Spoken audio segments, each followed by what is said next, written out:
Welcome back, everyone. It is sunny Sunday, and thank you for joining me live again this evening. We are going back to the future tonight, and the last few live streams that I've done, I've been doing by myself, or we've had Danny on. Obviously, you know Danny, and Danny's own channel is exploding. So big congratulations to our dear friend Danny. But I'm going to bring back another dear old friend this evening. We haven't seen him for a while.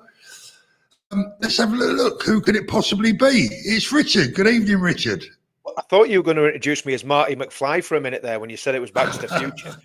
I was thinking I could be Marty McFly and you could be the crazy Professor Paul. Do you know what I mean? I can't remember what his name was, but you know the guy I'm talking about. Mate, I do. I know exactly. And Richard, I've got to tell you, mate, I'm super impressed with your background. What's going on there? I've seen it before, mate. Obviously. It's looking good. It's looking good. And I've got another little trick. I don't know if you want me to do it right at the beginning. I can do it right now.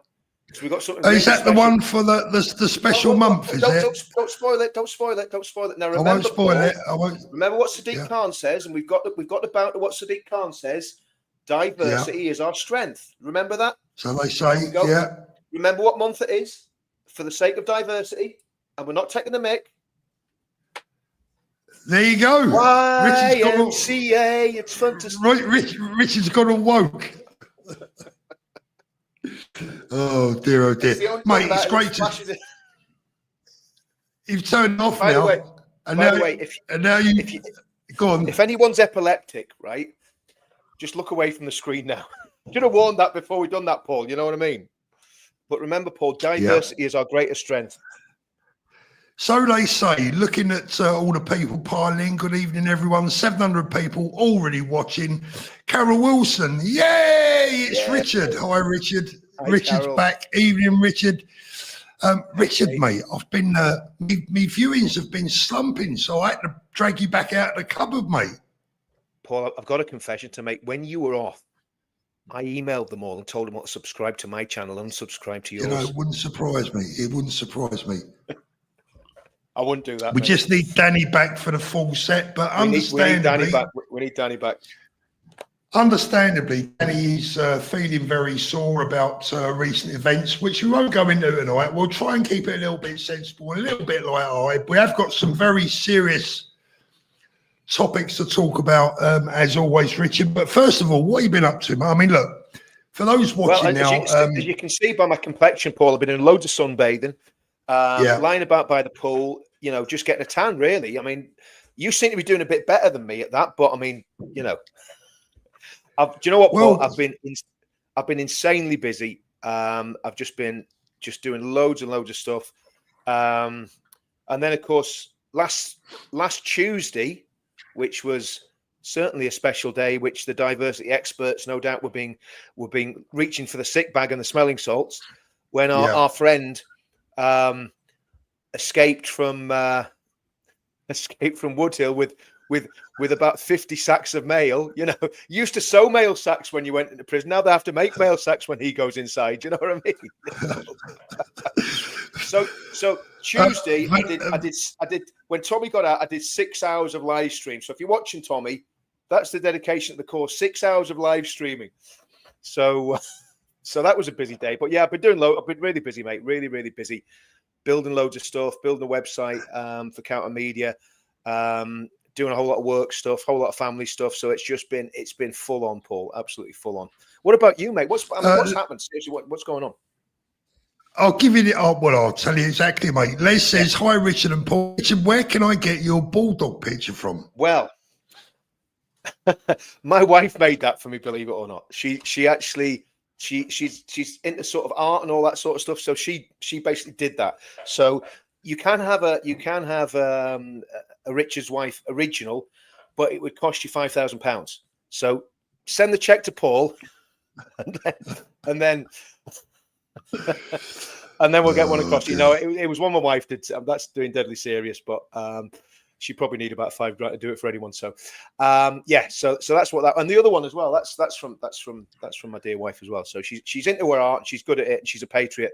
So it's all looking good. Fantastic. So £5,000 buys it, Richard. Is that it? Maybe give or take. Sentiment only goes so far, eh? we'll do an auction. We'll do an auction, Paul. See how it goes, mate. You know what I mean? And if they're really lucky, I'll get to sign it. That's it, yeah. So what have I been up to? Well, obviously, Rich, obviously you know where I am and why I'm here. Yeah. Look, I'm settled, enjoying life, feeling a lot less stressed, I've got to be honest, but I can't say that I feel any less frustrated because, look, the things that I'm passionate about, I'll always be passionate about, that. I mean, just because we haven't been doing the lives. I mean, I've even had people say, "Oh, have you and Richard had a fallout?" I mean, look, absolutely not. We stayed in touch. Can I just say something, right, to everybody that's watching, right? I think it would be virtually impossible to fall out with this guy, to fall out with Paul. He's one of the, and I'm not just saying this because I've no reason to say it, and I don't use false flattery, but he's one of the nicest people in the movement without a shadow of a doubt. Him and Tommy are very similar personalities. Got a very nice message off Tommy. I'll talk about that later on in the stream if that's okay, Paul. But I got a really nice message off him the other day. But it'd be impossible to fall out with Paul. So just bury those rumours. And again, Paul, I have a confession, mate. When people were being a bit prickly, they were getting both barrels from me on the channel, and the mods were deleting stuff left, right, and centre if anyone's been a bit of an arse. You know what I mean? So it's yeah. Thanks. No, the only thing I'm going to disagree. Go on. The only thing I'm going to disagree with you about, Rich, is that Tommy's a much braver man than me, mate. Well, he's brave. But I mean, what I'm talking about is you both got similar personalities. You're both very. You've both got a lot of emotional intelligence and know actually how to handle people. Whereas I'm a grumpy old git. You know what I mean? So there's a bit of a difference. Yeah. But again, Paul, I mean, one of the things that people don't know about you is the work rate that you put in. Right. And I haven't said this because we haven't been on a channel since all this stuff went on. But I know when we were at this full time, right, that you were, when I say full time, we were full tilt. We were doing what, 2 or 3 live. We were doing 2 or 3 live streams a week, right? And that was taken out on me just doing 2 or 3 live streams. You were doing 2 or 3 live streams and maybe 10 videos a week, and building connections and bringing people into the movement, and building political connections, building things with different parties, putting your feelers out here, there, and everywhere. So people just don't understand how much effort that takes, because I've done all that before, and I know how much effort it takes. And so I just want to say that and put it out there because it's just the truth, and I think it needs to be said. Yeah, thanks, mate. I appreciate that. I think for me, probably the most disappointing thing really was the attacks from people supposedly on our side, Richard. I can handle the attacks from the lunatics and the people that we expect to get attacked from. We can take that, but when you've got your own people turning against you for reasons that are so incredibly crazy and untrue, I thought, you know what, I've had enough of this. I need a break. And this move has been on the cards for a very, very long time, but I can't walk away from what I'm passionate about, Richard. I certainly can't walk away from friends like yourself, who we've only known each other for just over a year. But I've got to say, and I don't want this to be, who can blow the most smoke up each other's backside. But, I can truthfully say that you have been a tremendous friend to me. You've been very loyal. You've been very upfront about everything, and I've missed having you on the show because I think we work well together. I think we were building something really, really special, Richard, really huge. Yeah. And I think that is why people started to attack. In fact, I have no doubts. I have no doubts. I agree, Paul. There's a lot of different dynamics. Some of it's jealousy. Some of it is people not understanding what we're trying to do, not understanding what our motivations are, and and that sort of thing. But the reality is, I think I'm at the stage now, Paul, where I just don't care what people say. I just ignore them. I don't respond. I don't go back at them. I mean, I could have responded to all sorts of people, done all sorts of stuff. And I just went, you know what? I'm just going to be the bigger man. I'm going to turn the other cheek. I'm just going to keep on going. And I think that's the best way to do it. Because, and there was a very good friend of mine. You've met him a couple of times, and Ian, and he said to me, he says, Rich, he says, do you know what? Been in these positions before. Just sit back, relax. It'll all wash over you. In 6 months' time, they'll be nowhere, and you'll still be sitting doing what you're doing as long as you don't lose a head. And that's very true. Was that Gary's mum there? Was that Gary's mum that was just on the screen? Let's Sharon have a Lineker. look there. Oh, sorry, Sharon. That's probably the biggest insult you've ever had. I do apologise, Sharon. But Sharon, I'll apologise on behalf of the show officially. I've been on it 5 minutes and I've already started creating chaos. But there you go. My Richard, last name's Inman, so I had it all the time when I was a kid because of that weirdo from Are You Being Served, you know. But, well, do you know what, Richard? I'll tell you what, now we know each other a lot better. I've got a confession to make. When I first met you, I used to think to myself, whatever you do, don't call him John. And the more I thought about it, the more it concerned me. And I don't know if I ever did, but if I did. I mean, listen, for the sake of diversity, I think you're quite within your rights to call me John. I mean, do you know what I mean? Well, there you go. There you go. This is an inclusive channel. It is totally inclusive. So actually, I have a confession to make. John Inman is my father. You know, like the bit in Star Wars where Darth goes to Luke and says, "I am your father." Well, John Inman is my father. That's all I'm going to say. I'm not going to say any more than that. But John Inman is my father, and that's not a lie. That's not a lie. Right, quick, before we get into the serious stuff, I've got a quick recommendation for anyone that's going to bed tonight and wants to watch a film.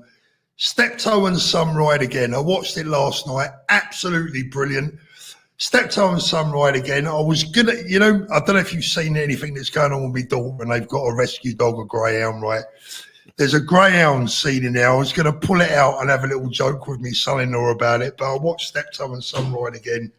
Brilliant, love it. Paul, never ages. I've only one thing to say to you, mate. You dirty old man. Oh, quality, absolutely brilliant. Richard, let's get into some of the more serious stuff. First of all, let's talk about our friend's release earlier in the week. Mate, I've got to tell you, I've followed him for many years and admired his bravery. I've admired his spirit. I've admired his ability to have a solid working class background and education, pretty much like myself. I don't know what your education was like, but I would imagine it was pretty much the same. Absolutely. And I've admired his ability to go toe to toe with some of the world's leading people, and basically hold his own, right? I've admired all of that. And then he came out on Tuesday, and I was expecting, because I haven't spoken to him for ages, obviously, because we've all had these bans, right? I knew roughly what he was going to look like. I had an idea of what he was going to look like. That didn't surprise me. What did surprise me was, what can I call it? His iron ability, his balls of, I don't know how he manages to walk. I really don't. I mean, there's me, I'll put my hands up, Richard, right? There's me worried about what happened to Danny, and Danny obviously understandably worried. I mean, look, yes, we're a bit older. We're not used to that sort of thing, and Tommy's been brought up with it pretty much over the last 15 years. But, I mean, the way the guy come out fighting is just incredible. And I can't stress enough how much I respect that. It's just unbelievable. Whether you like the guy or whether you don't, doesn't really matter. You've got to admire the bloke's balls. I thought it was an incredible speech on the steps of the prison. It was statesmanlike. I mean, it was obviously thought a lot about what he was going to say. Now, I don't know if you noticed, like all of us, Tommy can swear like a drunken sailor. Do you know what I mean? You know what I mean? He didn't swear once. In that speech or in the interview with Ezra Levant. Thought it was very, very, very poignant that he came out with a cross, wearing a cross, because obviously he's been through his own torture, and the cross is a sign of torture. People forget that. So he's been through that, and there's a lot of people speculating about his spirituality. I think people need to leave him alone on that, because that's his business. And like every individual, and I'm very open about what I believe, but as an individual, every individual has a right to privacy when it comes to what they believe and how they believe. And I think you're better to be left alone to work it out for yourself. You know what I mean? And obviously, anyone that can help him with that, that's close to him, that's a really important thing to do as well, I think. But I think his speech was statesmanlike. It reminded me, do you remember? I mean, and obviously, the comparisons with Nelson Mandela are actually quite unfair. And the reason they're quite unfair is basically because Nelson Mandela was involved in terrorism, and he was jailed for terrorism. That's not racist or bigoted. That's just a fact of history, right? Now, whether there was just cause there or not is irrelevant. The point is that's what he was in prison for. Tommy wasn't in prison for that. He was in prison because he made a film. That's the reality of the situation. And the film became the most viewed film, certainly in British documentary history, which no doubt annoys the team at Panorama no end. I mean, can you imagine Mr. John Sweeney, wherever he is? I don't know. I think he's somewhere he's either in the Hindu Kush somewhere, or Afghanistan, or Ukraine, or somewhere hiding out in the backwoods. You know what I mean? With a few tins of beans. Maybe he's driving a cab in Luton somewhere. Well, he could be undercover, but I'd say it'd be difficult for John Sweeney to go undercover. But so Sweeney and Snow and all the rest of them, whoever they are that do the panorama stuff, there must be steam coming out of their ears, because the little lad from Luton, the line of Luton, managed to put out a documentary that got retweeted by the richest man in the world. Had pride of place on that platform for months and got 170 million views. Yeah, I mean, unbelievable. Come on, get in there. So, I don't know if you've have you managed to speak to him yet? Yeah. I've been chatting to him, and he's in great form. He's buzzing about the 13th, and plans are underway for the 13th, and again, I'm privy to some of what's going on, and it's going to be spectacular. I have a good idea what the route's going to be. I'm not going to say anything to anyone, but the route will be absolutely superb. Obviously, we can say it's London because it is London. So yeah, I mean, book your tickets, because it's going to be one not to miss. And of course, he's doing loads of other stuff as well. I mean, he's doing stuff about the prisons. But the thing, and he mentioned you when I was chatting to him, he mentioned you and spoke with you in the highest possible terms, Paul. And he said, look, I know what's happened to you two guys. He said, I've been there. He says, whenever you're starting to make a difference, they're going to target you and they're going to come after you. Now, I think there's now, again, I'm not going to push this on anyone, but I think there's a spiritual reason for that as well. So I think there's a lot more going on than we even probably understand. But certainly what happens is when the deep state see weaknesses and see areas that can get in, they push, they force their way, and they do what they target is in ways that they know will scare us and intimidate us. And I think that's what they did with Danny. And again, we're not going to go into that because obviously that's all been covered in a great deal of, there's been a great deal of courage, and they did it with me. So the reality is, but the thing is, Paul, we're still here. Right, we're still here. Yeah. We're not doing anything illegal. We're not breaking any laws. What we're trying to do is save our country. So as far as I'm concerned, they can do what the hell they want. We're not backing down. And that was basically pretty much Tommy's attitude as well. Tommy said, look, if you have to take a couple of months off, you take a couple of months off. Sort whatever's going on out, take your time off, and then come back when you're ready to come. So it was some really good, really good, very uplifting. And again, do you know the thing about it is, and again, it sounds like I'm just complimenting everyone here tonight, but I think sometimes we need to do that. To me, he showed real leadership, because Absolutely. he could have said, he could have not bothered to contact us or whatever. But no, one of the first things he did when he got out was contacted his mates. You know what I mean? That have had his back, and his profile and his stock will rise so high now. He's going to be, stratospheric, and the fact that he reached out to little old me sitting in Northern Ireland, spoke volumes to me. And again, it was very uplifting, very encouraging. And, yeah, so I listen, it's like I've said before, I first got to know Tommy in 2017, right? Nobody wanted to know him then, like people in our movement, the movement as it was then, it was kind of, the veterans and what have you. And, some of the football lads, people they were very wary of him because of what the mainstream media, because of what they painted. Do you know what I mean, Paul? Yeah. But I've seen him grow as an activist, as a journalist, you see, I think the thing is, people don't realize this, but Tommy is a political leader. He may not be involved in a political party, and I think he is, Richard, but I'm not sure he wants to be one of you. I think he's more interested in being a journalist. He is. I'm really not sure that he wants to be a politician. No, he doesn't. But you can be a political leader without being a politician, if that makes sense. You look at someone like Alexander Solzhenitsyn, the Russian dissident. You look at Lech Wałęsa, the trade unionist in years ago in the 80s. Yeah, they didn't start out as politicians. They were freedom fighters, and they were and they weren't violent. They were non-violent. I mean, these were guys that were doing it in exactly the same way. They were doing the hard.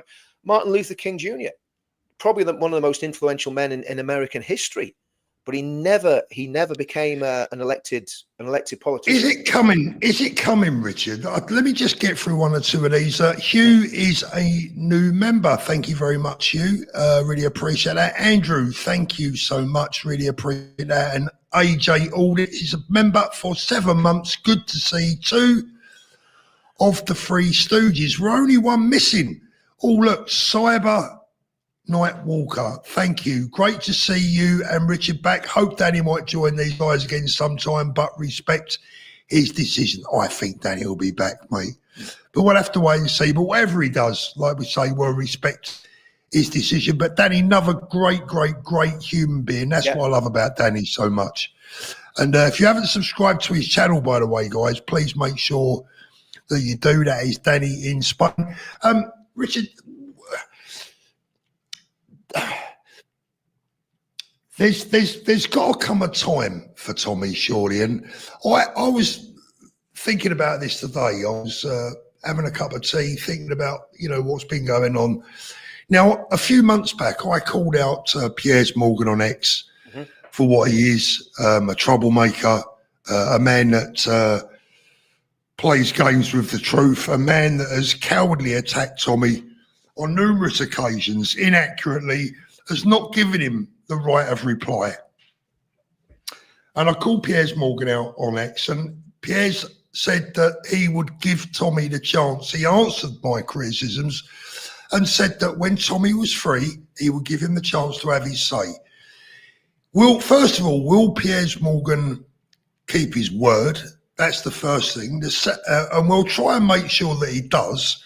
The second thing is if and when he does, will that be a defining moment for Tommy going down the line? Or does he need to get out of the UK, get himself to America, get himself a platform in the United States with some political backing from the Americans? And I think they would. What would your advice to him be? Well, I think obviously, first off, anything about him going to America, I think what we've got to do is be very careful what we say with that, because he's not going to America. Because the next thing he's doing is he's going to court on the 5th of June. Oh yeah, of course, he's not going to do it. He's not going to go to America until. Oh no. Well, he's never ever been a flight risk ever. He's never been a flight risk. He's never even mentioned going to America. I mean, obviously, there's been a lot of speculation about it, but and if they can get him in there, I think that'd be fantastic. Knowing Tommy, I think if he went to America, he'd probably do the lecture circuit, make a few million quid because he's a switched on guy, and then he'd come back, and say, "Come on, let's have it. I can afford any lawyers that I can out bankroll you on the lawyers, and I've got all these mates in America." So if he ever did do the lecture tour in America, I think that'd be great. I'd love to see him get in.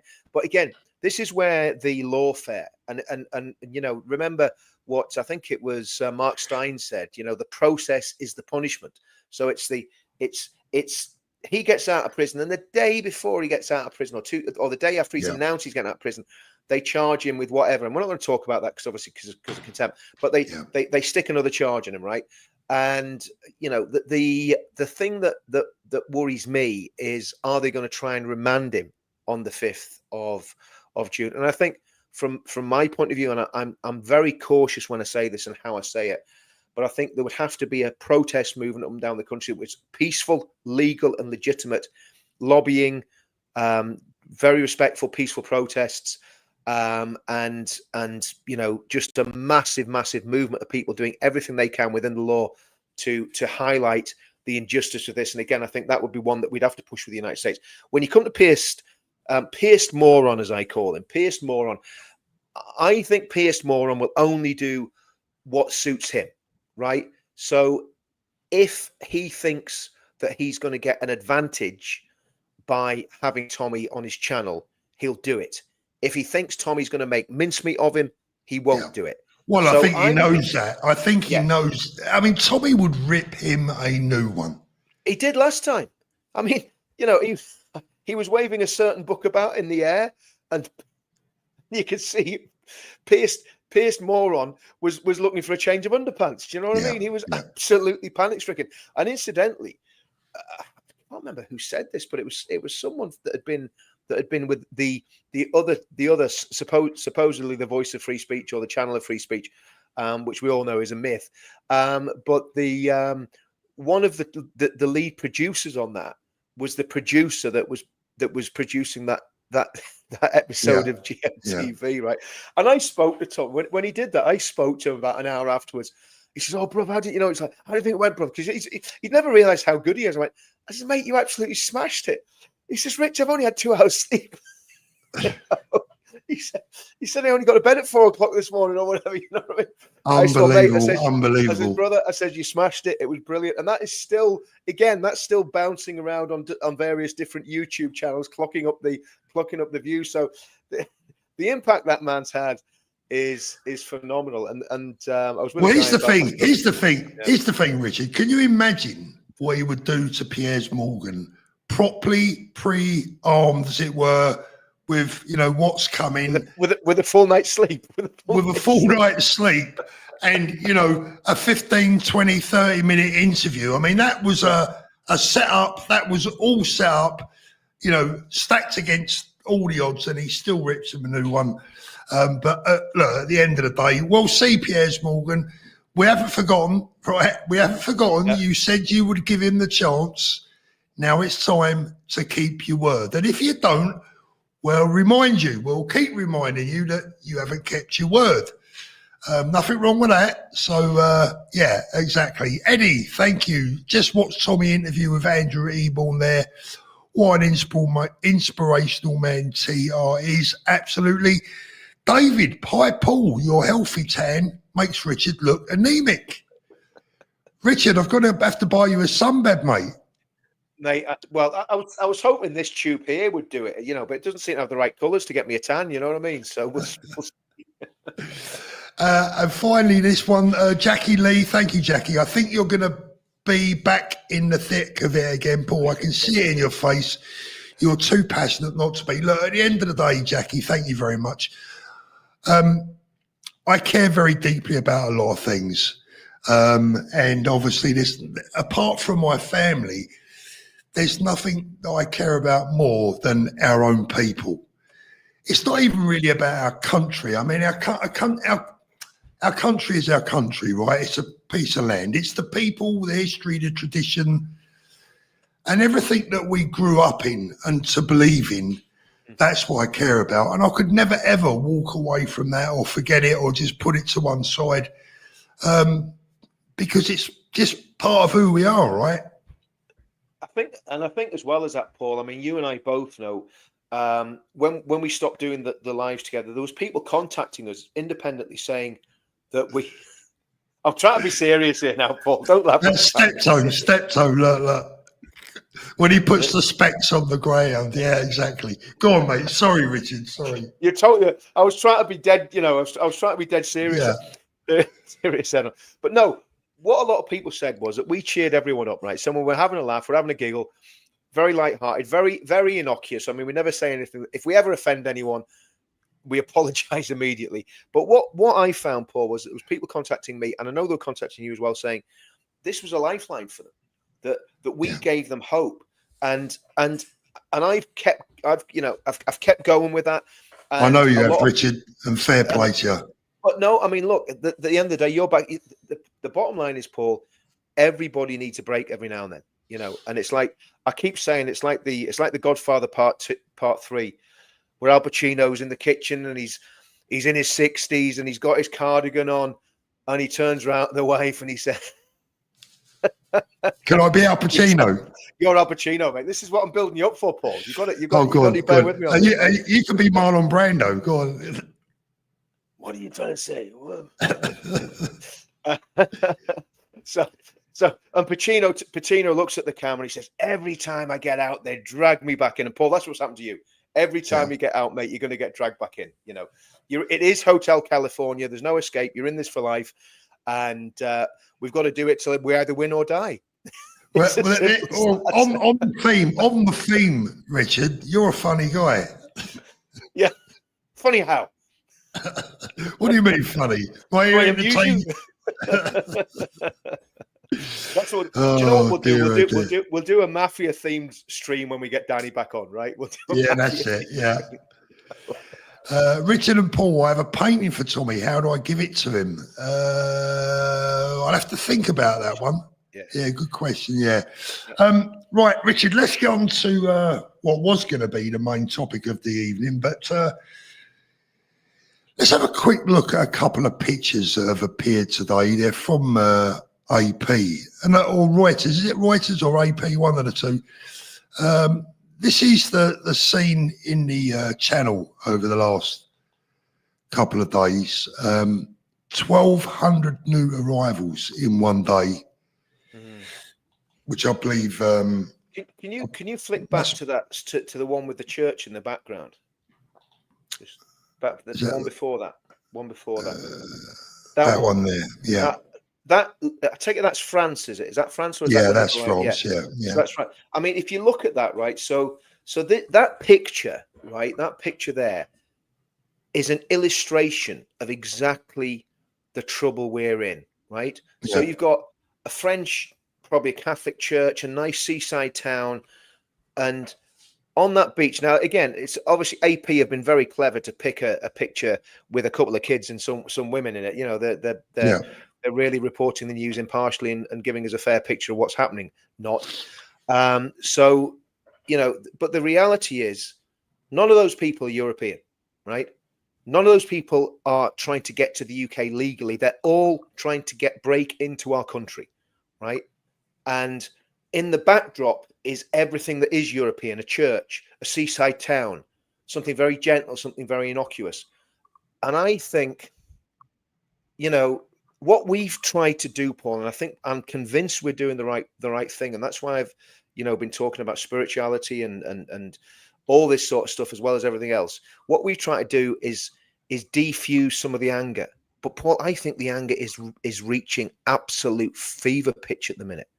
You know, there's people in Northern Ireland talking about, you know, what can we do to challenge this and all that. There's people all at Scotland, Wales, you know, the whole of England, you know. Well, I think the Scots are slowly turning as well. You know, I mean, yes, everyone is.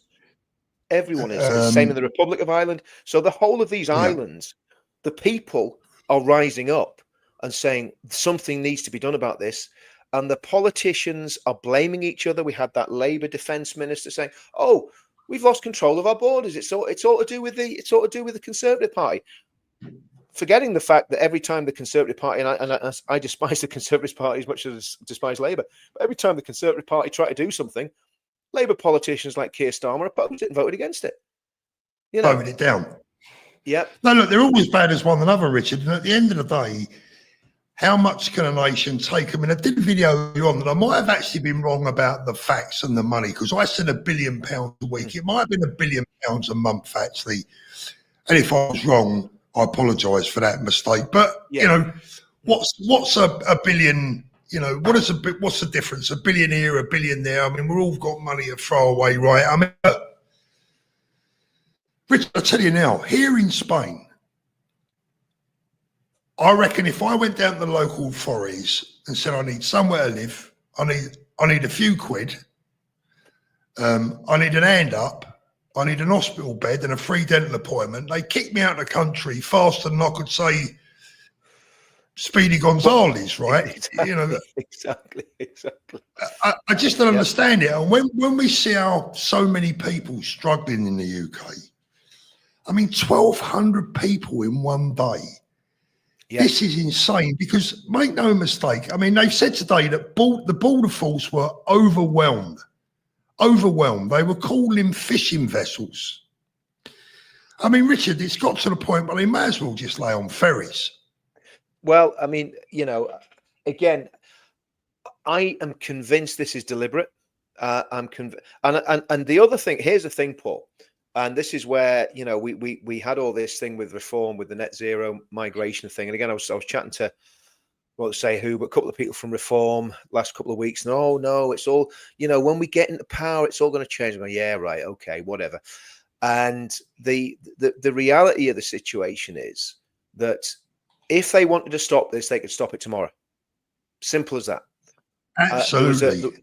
I watched it. I was watching Winston Marshall, old Winky, and he had this ex-Royal Marine guy on who was a Brexit Party MEP.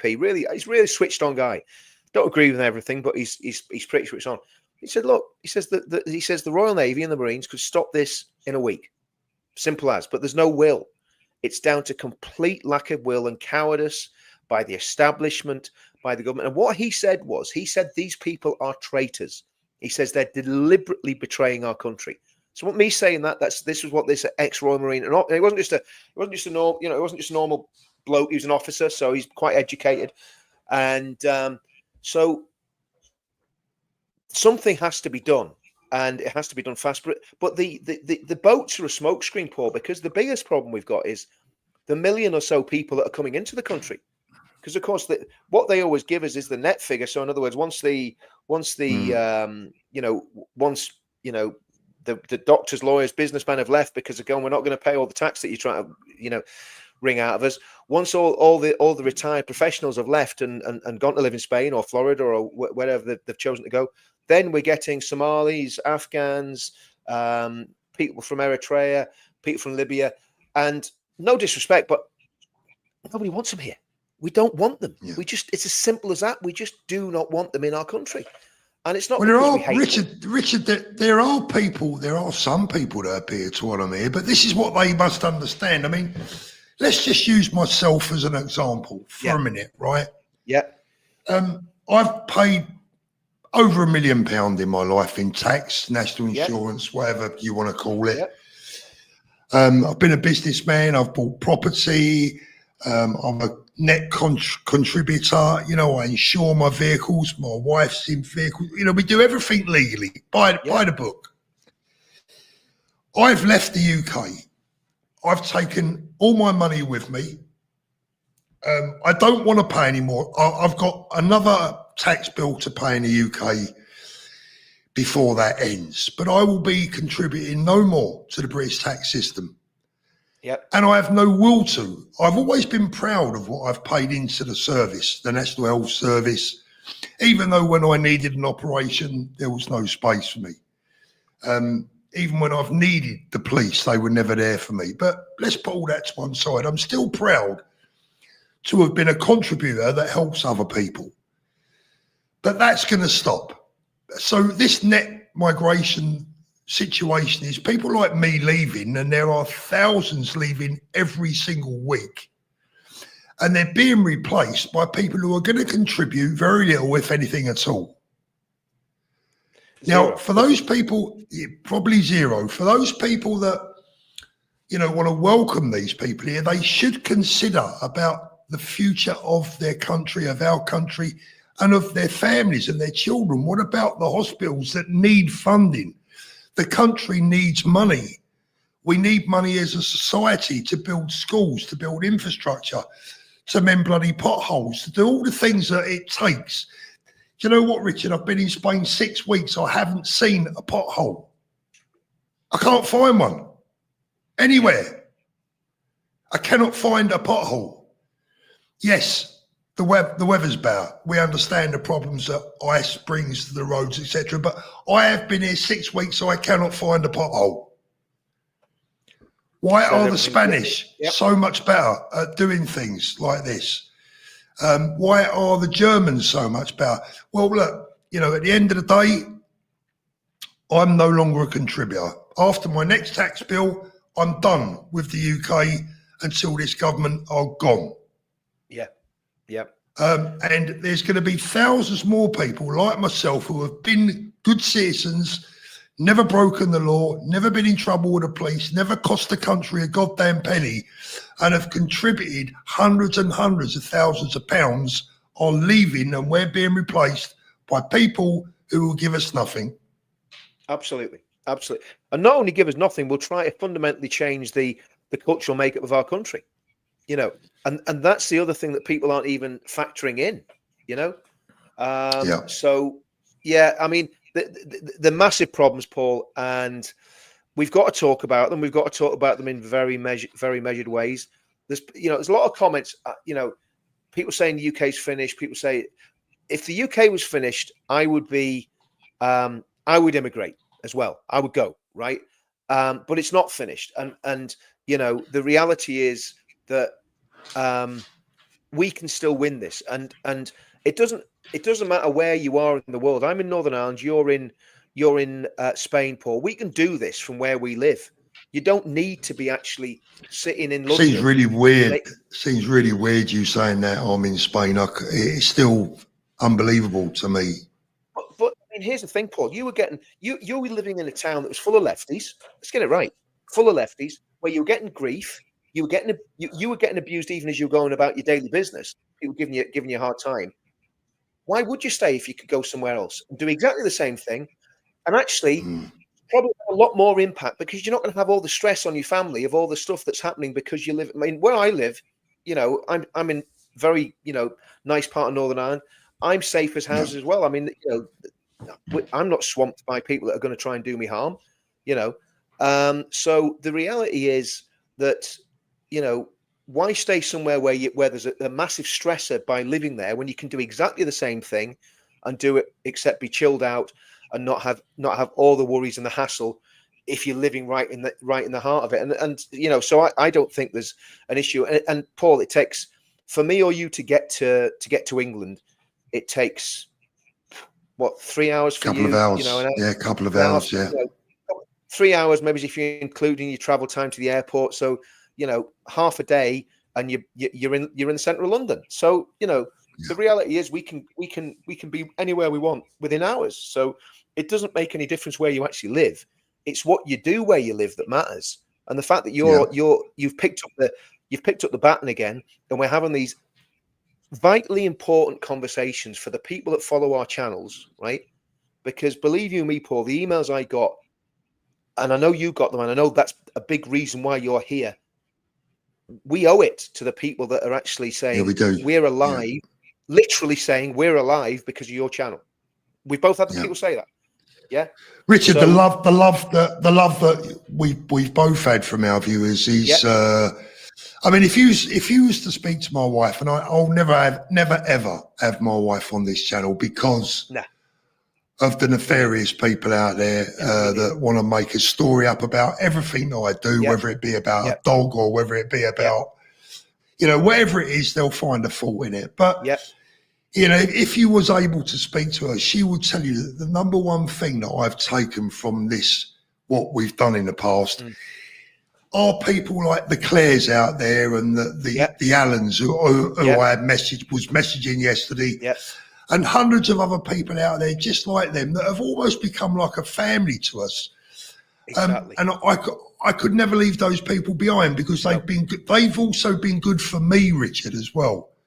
Likewise. And I know it's not just us helping our viewers. The viewers help us as well. 100%. Because it makes us realise that we're not alone and that, Exactly. So I'm very, very grateful to the loyalty that our viewers have shown us. I really, really am. No, me too. And I mean, I think I was going to say something there. I think that the fact that that we've been able to do this is a massive. It's almost like a responsibility to keep doing it, to keep giving them hope, and to keep saying. And that's not a patronizing thing, because listen, same as when you do lives, Paul. Sometimes we have some difficult questions. We have some people challenges on what we say and what we believe, and that's absolutely fine. Oh, that's what I was going to say. One of the things Tommy said to me was, when he was in prison, he got more mail about me and you than about anyone else that was doing YouTube videos. Everyone was saying, we love Paul and Richard. They're always speaking up for you, Tommy. You know, so he was telling me that he was actually getting people, while he's sitting in prison, he's getting people saying, Paul and Richard are doing, you know, are smashing it, you know, out there. And obviously Danny as well. But, you know, so I took that as a great compliment that people are actually noticing. So what we've done, no wonder we came under such pressure, because we were actually making a positive difference. And for some reason, people can't stand that, you know, which, you know, but that's Richard, I'm going to be honest with you, mate. I'm going to be really honest with you, and I'm going to just say it as I feel. I'm going to put this. Look, it's a matter of principle. Supporting Tommy, especially whilst he was away, was a matter of principle. And if it was anyone else, I will always stand up for people when they've been wronged. And I don't care, by the way, who that is, what race, religion or colour they are. I don't want to see innocent people in jail. And I don't care what they look like or what religion they follow. I think being put in prison for something that you don't deserve to be in prison for is absolutely vile. It's as bad as it gets. So look, even if Tommy was to turn around tomorrow and say, Paul, thanks very much, mate, but, you know, whatever, I don't mind. It'd be up to him. I'm pleased that we were able to support him, try and help his family a little bit. And, you know, look, as I said, I just want to be judged for what I do as an individual rather than attached to any group. Does that make sense? Yep. Well, I think we're all the same. I mean, all of us are individuals, you know, and I totally agree, Paul. I mean, you know, and I think that's what you've been very good at. And the fact that you haven't actually said, well, I'm part of this group or I'm part of that group, means that you've had a lot more autonomy and been able to do things that other people probably wouldn't have been able to do. You've been able to probably reach out to people that I wouldn't have been able to reach out to, because obviously I've been walking this road with Tommy for so long that I'm associated with Tommy, and I'm quite proud. I'm proud to be associated with him because he's a friend, and I've stood by him when it wasn't popular to stand by him, and I've criticised him, you know, as well. If I thought he's done something wrong, I've been very straight with him, and he's criticised me if I've done stuff wrong, but never in a you know, a sort of unpleasant, you know, nasty way. But, you know, at the end of the day, if you tell each other the truth, don't you? And I think, you know, I think all of that has fed into what we've managed to build, because obviously, because I've come from a slightly more radical background than you, and obviously you've mellowed me, I think, Paul, and you know, there's a friend of mine across here in Belfast had done a bit of that as well when I was really, you know, a firebrand. He was like, Richard, calm down, you know. So sometimes you need that, don't you? You need someone to say, you know, and sometimes maybe I've pulled you slightly in, you know, in the other direction as well, and it's just a good mix. It's been a good mix. Do you know what I mean? Yeah, I think so. I want to touch on this, Richard. Remind me before we go. YouTuber Craig Houston being arrested. Now, I've read up a little bit about it, but I just want to touch on this. Don't let me forget that one. I want to touch on this one. Richie Wales says the super rich tax dodging are killing the country more than those clowns on the boat. Ricky, look, the super rich dodging taxes is an occupational, what's the right word? It's, what did Arthur Daly used to say? Tax avoidance, not what is it? What did he used to call it? Evasion, not avoidance. Tax avoidance, not evasion. Avoidance is not illegal. Tax avoidance. You see, and this is what this government are trying to do. They're trying to make tax avoidance illegal. Tax evasion's illegal.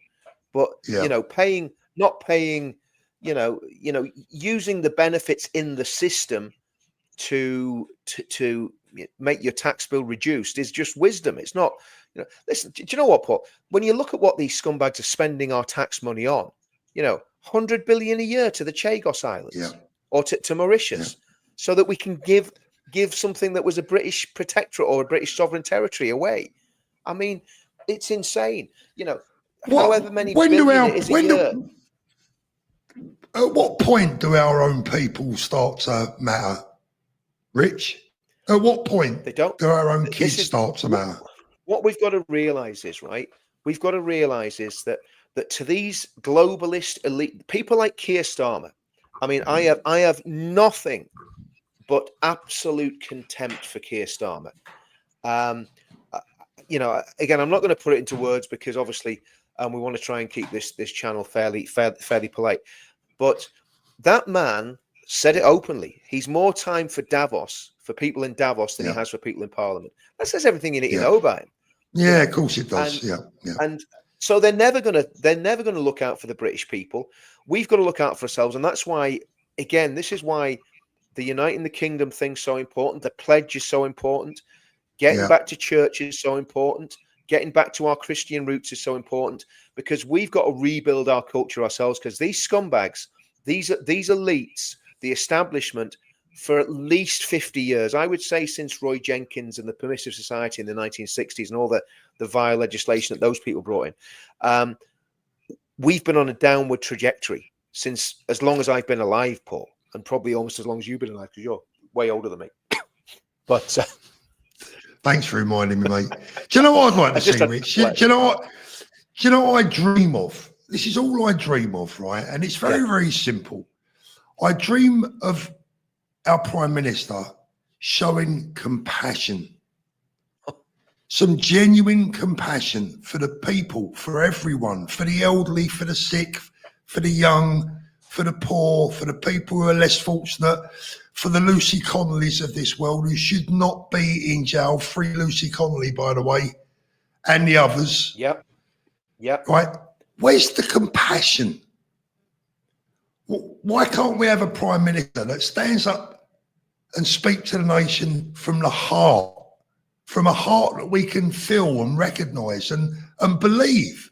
Why can't we look at a Prime Minister and go, do you know what? He's a nice guy. I trust this guy. He's got a good heart, this man.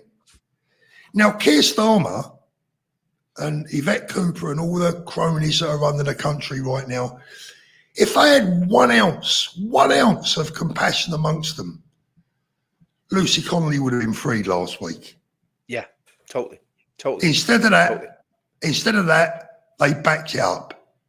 Yep. And that says everything to me. It says everything. Now, Richard, I have compassion. I even have compassion for people crossing those boats. I don't want to see them drown. I don't want to see those people drowning in the sea. But the truth of the matter is, going back to the boats for the moment, is that these gangs that are organising all this people smuggling, we're just feeding criminality. And like you said earlier on, we can stop this in, I was going to say 30 minutes. We can stop it in 30 seconds. You just say no. How long does it take to say no? Exactly. Or stop? All Starmer has to do is, you know, and the problem is, they always blame the courts. They always use the courts as an excuse. Well, you know, I didn't hear too much from the ECHR whenever they were locking people up and basically, you know, banning them from socializing and banning them from going to funerals and banning them from going to see Granny who was dying in an old people's home. I didn't see too much from the ECHR or too much compassion or too much from the, you know, from Piers Morgan, who puts himself forward as this great humanitarian, this great voice of liberalism and great voice of reason. Didn't hear too much from him. No, they were saying, you know, lock everybody up, jab everybody up. That's it, done. You know, and of course it's been proved to be a completely flawed strategy that pretty much destroyed the economy. And you're talking about politicians. Rishi Sunak, where is he? Where is he? You know, he's gone. He did his little stint. Globalist, gone. You know, Boris turned out to be, and I warned people. Tommy was in prison in 2019. I made a speech at a Tommy demo outside the BBC. I said, listen, you think Boris is going to save you? He's lying to you. He's going to con you. You're not getting Brexit. Northern Ireland's been left behind. And I was absolutely right. Cameron, Theresa May, Gordon Brown, Blair, every single one of them, they're no different, Paul. They're all exactly the same. They're all clones. It's just this slug of a man this soulless, shark-eyed predator of a man is just worse. He's worse. But all of them have been bad since Blair. Actually, all of them have been bad since John Major, because John Major also did a lot to betray the United Kingdom. People need to remember that. People need to remember that Major took it into the. Can a Prime Minister, absolutely, can a Prime Minister, maybe I'm naive, Richard, can a Prime Minister have compassion? Yes. Yes. I think so. If a president can have compassion, because I think you could say that Donald Trump has a lot of compassion. You know, if you look at the way that he deals with individuals, you know, some people might not like his policies, like the deportations and this, that, and the other. Well, that's what he got voted in on. But when you see him interacting with people and the way he's empathetic with people, absolutely, a prime minister can have compassion. Maybe British prime ministers can't have compassion. I don't know. Maybe it's something in their psyche, but you know, I mean, well, they seem to struggle with it, don't they? They seem to struggle, and I think the thing is, since Blair, it's been the insincerity of the politicians. You know, now believe it or not, I wasn't a massive fan of Thatcher because of what she did to heavy industry in the north of England, the coal mining, the steelworks, the shipyards. You know, she let them go, right? But she was a great friend of the military. You know, she was very, very concerned when the Falklands War happened, when there was those, you know, the big losses, you know, San Carlos Bay, what happened on Tumbledown, the SAS helicopter going down. From what you hear, she was very, very disturbed by all that. So people, you know, even Churchill, I mean, Churchill was a tough old cookie, but he had compassion and he cared about the people.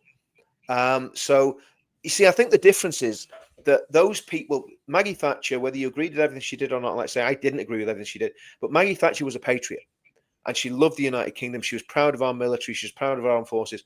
Winston Churchill was a patriot. But the only two prime ministers anyone will remember from the last 100 years will be Winston Churchill, in any good way, will be Winston Churchill and Margaret Thatcher. There won't be anyone else. You know, nobody remembers Ted Heath, Jim Callaghan, the 60s. You know, I mean, come on, you know. So I think, you know, the reality is, of course, you can have any human being in any job can have compassion and empathy. But that's what's missing from me from politics. When I look at politics right across the board, it seems to me that most of these people that find themselves in the big house, they lack compassion. Whether they've got it before they get there and then it's beaten out of them. You know, I think that happens a lot with the police. You know, a lot of people join the police service with the very best of intentions. And very quickly they realise that that's not the way it works. Who knows? Corinne, thank you very much, Corinne. You've been a member for 3 months. Lovely to see you both together. Best Black, thank you. The Peace Cult was in Belfast yesterday, 90% white. David Crosby, 60s, 70s, 80s, UK glory days. I'm a 1965 born. Yeah, the 60s, 70s and 80s, I would agree, were the glory days. Mark, the past parties should be done for mismanagement. Well, I think we should have our money back under the Trade Descriptions Act. Let's talk about this guy. Thank you very much, Mark. Let's talk about the guy that's been arrested up there in Scotland, Craig. Just want to check my phone because one of the lads I had on from the SDP a couple of weeks ago, David, he's a veteran. Actually, he's really good. You should get him on yours, Paul. He sent me a message. He sent me a voice note, which I won't be able to listen to. You can mute yourself if you like for a minute. Yeah, I'll mute myself. I'll just listen to the note there, Paul. I'll read a couple of. The media painted Katie Hopkins as a demon. None of it was true, absolutely. And Katie is right up there with almost with Tommy, in my opinion, in many respects.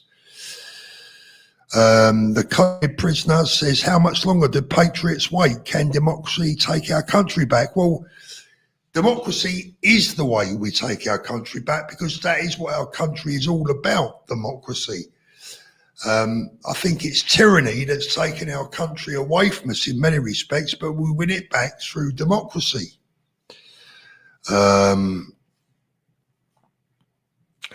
Yeah, the Lodger, we're going to have a chat about this one in just a second. I've not caught up with the entire story. I've seen a part of it or one side of it. Unfortunately, Craig's video that was involved, I haven't seen it. And by the way, he's now been charged. So we have to be careful what we say.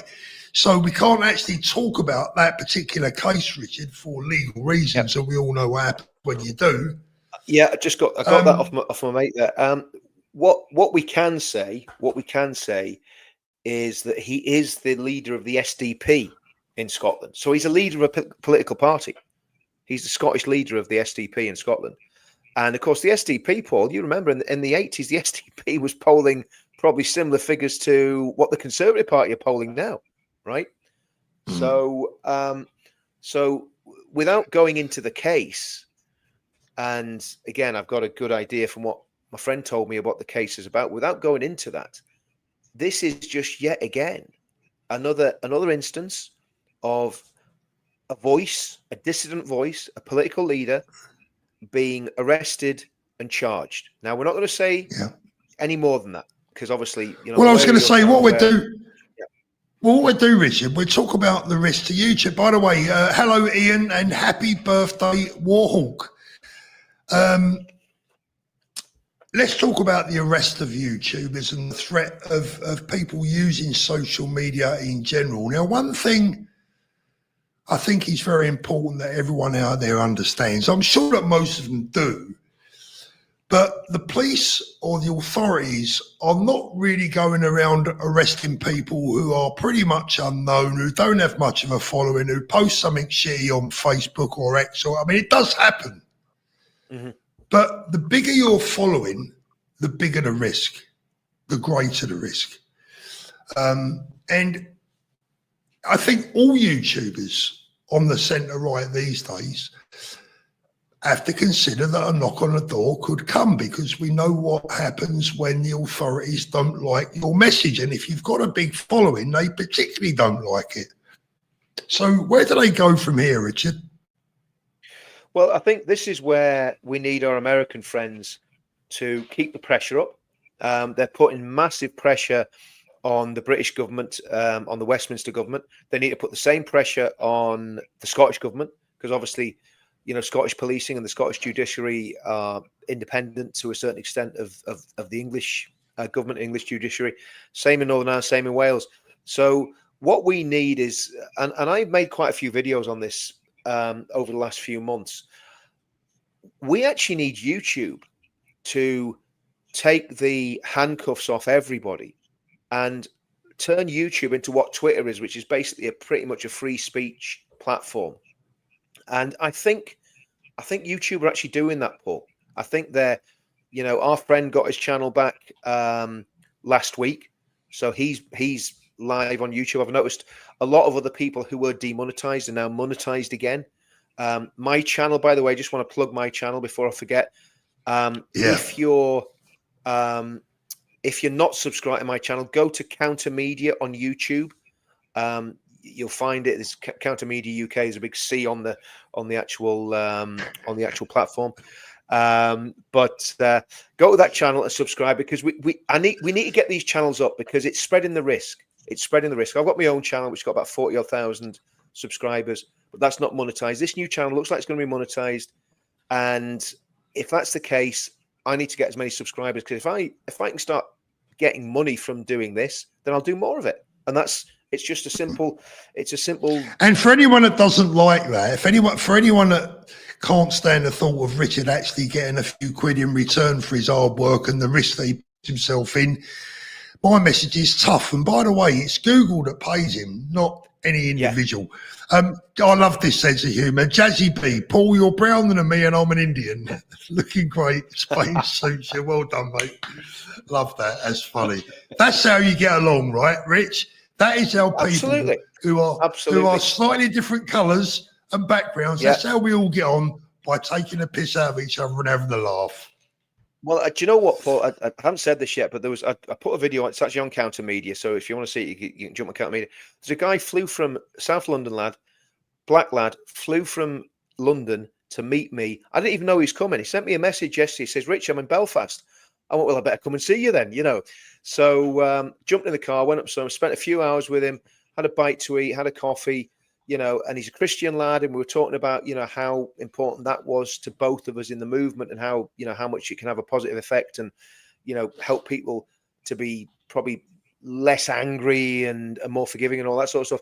So had a really good, you know, 3 or 4 hours with him, and, you know, that's what our movement's about, Paul. There's some absolute 100%. diamonds in our movement. 100%. Absolute diamonds. Do you know what, Richard? And, I think I honestly believe. I mean, when you look at guys like Shoaib, and, you know, we've got Lubna, and we've got plenty of other people who are not necessarily the same colour as us. Well, you anyway.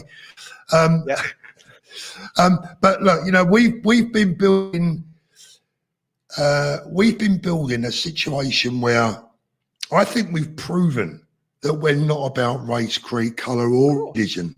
Yeah, we're about culture. We're about love and peace and getting on with each other. And I don't care what side they come from, the extremists. I'm not interested in them, right? Yeah. I've got no time for the extremists. We just all want to get on. And I think we've brought people, instead of dividing people, I think we've brought a lot of people together. I really, really do. That's what they're scared of. That's what they're scared of, Paul. Yeah. You know, I mean, obviously, with me, religion is very important, and you know, and that's one of my fundamentals. But it's not important for everybody, and I respect that. You know, I have some great debates on the channel with atheists. Shoaib is probably one of the most loyal people to me in the entire movement. Absolutely, right? Yeah. I mean, he's had my back, and when people have been attacking me, and you know, there's been, like you said, there's been a lot of friendly fire. He at the cost of himself, he's put himself in front of those bullets. Do you know what I mean? And I'll be having shows. He's on the channel later this week. Yeah, he's on my channel this week as well. I'm going to get him on mine as well. So we'll probably get him on. If he's on with you later in the week, I'll probably get him the week after. But if he's up for it, but you know, Lubna put friendly fire from people that should be actually supporting him. You know, at the end of the day, people in the Muslim community should see what she's doing. Go, oh, what she's doing is really good, because it's going to mean that we're going to be able to peacefully coexist together. That's what Lubna's about.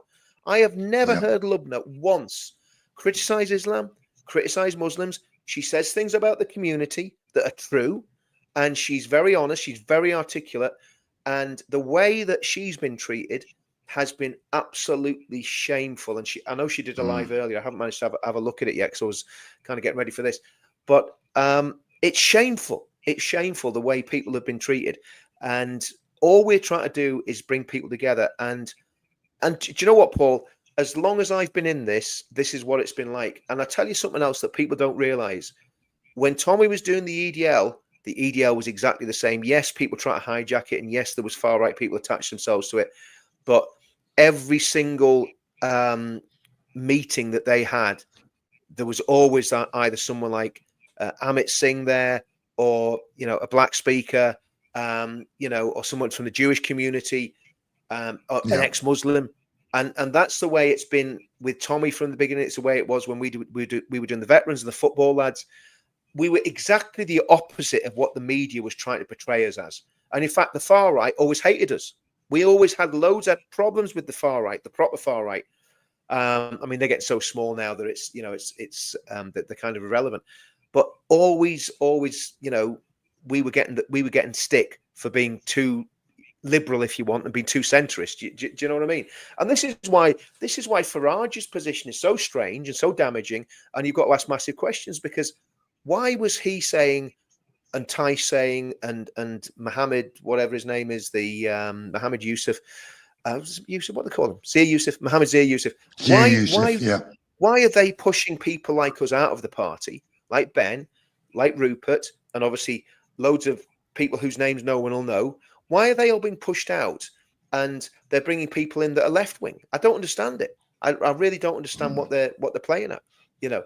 But you know, so I think that's always been the case, that we have been about bringing people together.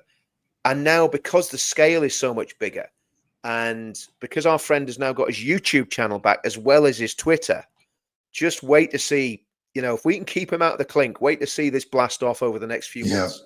It's going to be something else. Buckle up. I've got my account. I've got my account in the chat. Bert says he never paid £1 million in tax. I'll tell you what, Bert, I bet I bloody have. It felt like £1 million. Well, I'll tell you what, mate, they had nearly 250 grand out of me in one go once. So that was a quarter of the way there. I've paid my dues over the years. Oh, dear, oh, Lord, yeah. Mr. Firefly, hello, Paul. Hello, Richard. Alan said he left 30 years ago. Yeah. Don't blame you. Mark says, I pay super tax, grinds my gears. Look, over here in Spain, the tax is just as high, if not a bit higher, I believe. But at the end of the day, I'm happy to contribute wherever I am. You pay your way, right? Yeah, totally. Apparently, Danny's watching both our channels because always seeing is the comments coming. Hi, Danny. How are you, mate? Danny, I didn't know you were there, brother. Yeah, I didn't. We've been having the odd chat. He's been out doing the tea. He's been to a festival today. He thinks he's 15. Darren, Paul, with all due respect, there are many of us who cannot afford to leave the country. Darren, I totally understand, my friend. I really, really do. Unfortunately, there's not much I can do about that. But I do respect that, and I'm always aware that I've been fortunate enough to come and live in a better environment. But I will add to that, Darren, that I've worked extremely hard all of my life, and I've mentioned this before. I lost both my parents young, and I was an only child, so I inherited a bit of money there. And let me tell you, I'd rather have my parents than the money any day of the week. So it's not all quite as it might look. As it were. But anyway, you look, Darren, I understand that and I appreciate it. And I'm not trying to rub anyone's nose in it. I would never, ever do that. I'm just showing you my life as I move along. If you enjoy it, great. If you don't enjoy it, then you don't have to watch. I think that's fair enough. Let's have a look. Hi, Paul, Richard, long time no see. Try coming to Essex full of potholes. Well, I tell you what, Sussex is one big pothole. So I mean, there's more potholes on the South Coast Road than there is in the whole of Alicante. There you go. It is what it is. Rich, it's been great having you back, mate. Oh, likewise. It's been good. It's been too long. But I mean, do you know what? It's almost like we just never really stopped, isn't it? Do you know what I mean? It's just picked up where you left off. Do you know what I mean? Yeah, I think the nice thing as well is that we've all been through a bit of a difficult period. Yourself, myself, Danny, a bit, Tommy, and a few other. But look, we're all there for each other. We've all, we've been speaking and supporting each other in the background. Like I said, I can only say that I can't stop caring about the things I care about or the people that I care about. And that's, I can't really add any more than that. I agree. I totally agree. Mark says the past parties should be done for mismanagement. Well, I'll tell you what, if the old Trade Descriptions Act was in place, they could all be done under that. Best black laugh in the face of diversity. Absolutely. Totally. Let's have a little look. The only way is crazy. Media says America. For me, whereabouts? Richard, if you could go and live anywhere in the world, apart from Northern Ireland, where would it be? Well, I go to the Philippines because that's where my son's living. So I've never been there. I was going to say, don't say London. No. I'd go to my son's living in the Philippines. He married a girl from the Philippines. And she's due the first baby soon, so that's going to be my second grandson.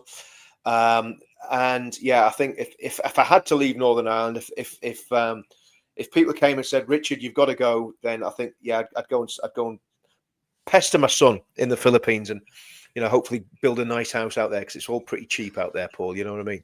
And it's sunny and you can swim in the sea. Well, unless you want to get eaten by a shark, but there you go. That's another story. Go West Media says, but we're not fighting, are we? I mean, the thing is, Go West Media, it depends on your definition of fighting. My definition of fighting is supporting other people, trying to keep people on a level playing field, keeping them sensible and making sure they do the right thing. That is my fight. My fight is to stop people from doing things wrong. My fight, my job, my responsibility is to try and make people do things legally, peacefully, do it the right way, professionally. That's a fight. Someone else's definition of a fight could be something completely different and completely sinister, but that's not going to get them anywhere.